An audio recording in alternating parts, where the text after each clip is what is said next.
Hello everyone, welcome back to our channel. This is Sunanda, my పిన్ని. And Revati here.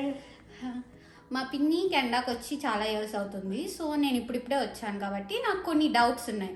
మా పిన్ని వచ్చినప్పటికీ ఇప్పటికీ ఏం చేంజ్ అయింది ఇమిగ్రేషన్ రూల్స్లలో, అలాగే మా పిన్ని వచ్చే టైంకి మా పిన్ని ఎలాంటి ప్రాబ్లమ్స్ ఫేస్ చేసింది, అప్పుడున్న సిచ్యువేషన్స్ ఏంటో ఈ వీడియోకి వెళ్ళి తెలుసుకుందాం. సో ఎస్ పిన్ని, మై ఫస్ట్ క్వశ్చన్, నువ్వు అసలు కెనడాకే రావాలని ఎందుకు అనుకున్నావు? అంటే అప్పట్లో చాలా మంది అమెరికా అమెరికా అమెరికా అంటుంటారు కదా, నీకు కెనడా రావాలని ఎందుకు అనిపించింది? నేను కెనడాకి అయితే ప్లాన్ చేసుకోలేదు. యాక్చువల్లీ నేను కోచింగ్కి వెళ్ళింది కూడా యుఎస్ వెళ్దాము అనే ప్లాన్తోనే కోచింగ్కి వెళ్ళాను. బట్ యుఎస్ గురించి తెలుసుకొని వీసా రిజెక్షన్స్ అవుతున్నాయి అని వేరే వాళ్ళకి విన్న తర్వాత మాకు తెలిసిన కజిన్ బ్రదర్ అలాగా, సో నేను నా తర్వాత వేరే ఆప్షన్స్ ఏమున్నాయి అన్నప్పుడు Canada will be the best next Australia కన్నా అని ఇట్స్ నాట్ ప్లాన్డ్, అలాగా ఫ్లోలో కెనడాకి వచ్చేసా.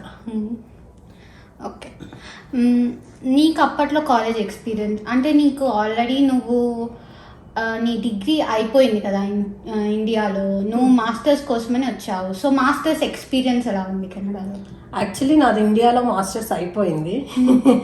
సో ఇది చిన్నప్పటి నుంచి అనుకునే థింగ్ అనమాట. ఎక్కడికైనా వెళ్ళాలి, సెటిల్ అవ్వాలి, ఇండిపెండెంట్గా ఉండాలి అని అనుకున్నప్పుడు సో అది మా డాడీ సపోర్ట్ చేశాడు కాబట్టి నేను ఇక్కడికి వచ్చి తీసుకున్న కోర్స్ జస్ట్ నేను ఇక్కడ సెటిల్ అవ్వడం కోసం మాత్రమే చదివాను. అది నా మేజర్ పోర్ట్ఫోలియో కాదు.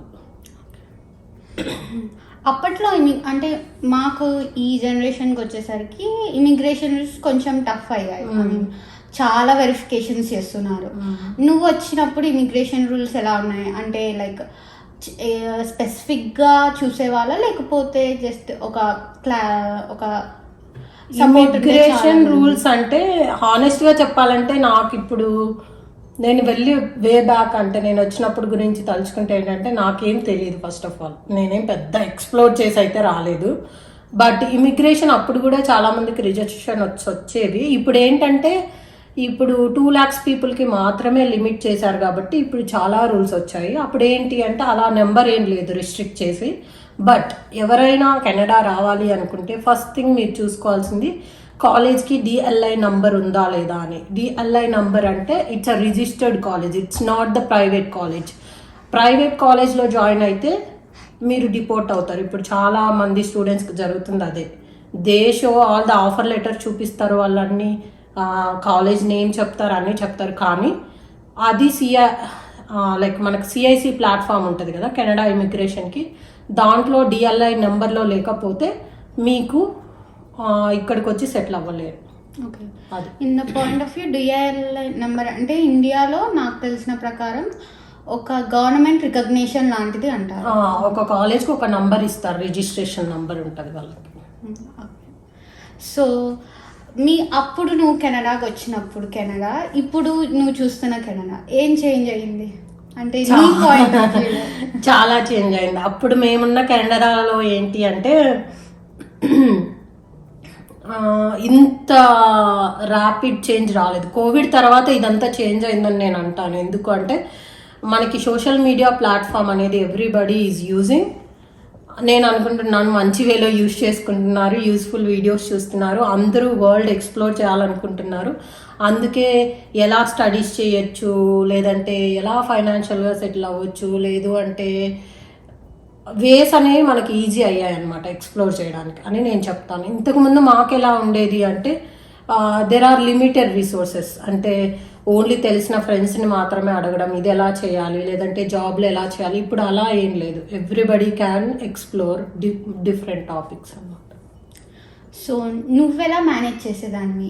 నువ్వు అప్పుడు పార్ట్ టైం జాబ్స్ చేసుకుంటూ నీ మాస్టర్స్ కంప్లీట్ చేశావు. How did you manage time? అప్పుడు నా ఫోకస్ అంతా కూడా ఎర్నింగ్ మనీ పైనే ఉండేది హానెస్ట్గా. ఎందుకు అంటే నేను ముందే చెప్పినట్టు నాది మాస్టర్స్ ఆల్రెడీ ఇండియాలో అయిపోయింది కాబట్టి ఇక్కడికి వచ్చిన పర్పస్సే నేను సెటిల్ అవ్వాలి, వెల్ సెటిల్ అవ్వాలి, నాకు ఒక జాబ్ కావాలి, ప్రొఫెషనల్ జాబ్. ఆ ఎయిమ్తో వచ్చాను కాబట్టి నేను ఎక్కువ వర్క్ చేసేదాన్ని. అఫ్ కోర్స్ నా క్లోజ్ ఫ్రెండ్స్కి అందరికీ తెలుసు నేను అప్పట్లో సెక్యూరిటీ జాబ్ చేసేదాన్ని. నెక్స్ట్ వీడియోలో దాని గురించి కూడా తెలుసుకుందాం. ఓకే. నీకు ఎప్పుడైనా రిగ్రెట్ ఫీల్ వచ్చిందా ఇక్కడికి వచ్చిండకూడదు అని ఏదో ఒక పాయింట్ ఆఫ్ టైంలో?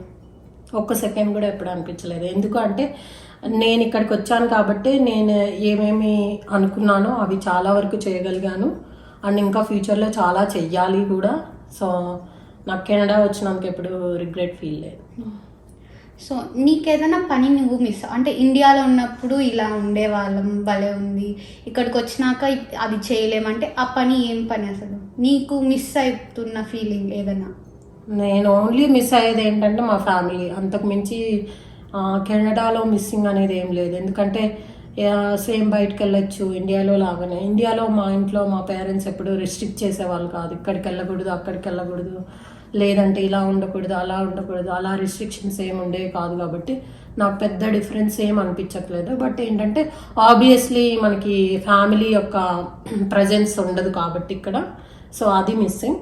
Obviously food. ఎందుకంటే మనం అక్కడ అమ్మ వాళ్ళు మన అక్కలు చేసిన ఫుడ్ డిఫరెంట్గా ఉంటుంది, ఇక్కడ మనమే చేసుకోవాలి కాబట్టి అది మిస్సింగ్ ఉంటుంది ఖచ్చితంగా. సో నువ్వు కెనడా రాగానే నీ ఫస్ట్ ప్రయారిటీ ఏది ఉండేది? అంటే ఫస్ట్ ఇది చెయ్యాలి ఖచ్చితంగా, ఇది అయిపోయాకనే మిగతావి అన్నీ. ఫస్ట్ జాబ్ తెచ్చుకోవాలనే ప్రయారిటీ ఉండేది. సో నా స్టడీస్ అయిపోతేనే నేను 6 months లోపే జాబ్ స్టార్ట్ చేసేసాను బై గాడ్ గ్రేస్. అప్పటి నుంచి బాగానే ఉంది అంతా.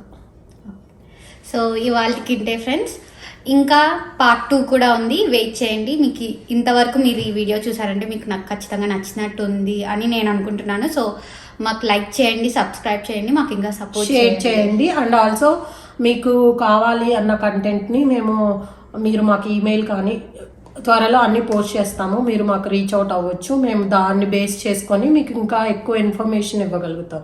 మీ క్వశ్చన్స్ ఏమన్నా ఉన్నా లేకపోతే మీ ఏదైనా మాకు రికమెండ్ చేయాలనుకున్నా కింద కామెంట్ బాక్స్లో కమెంట్ చేయండి. Thank you. బాయ్.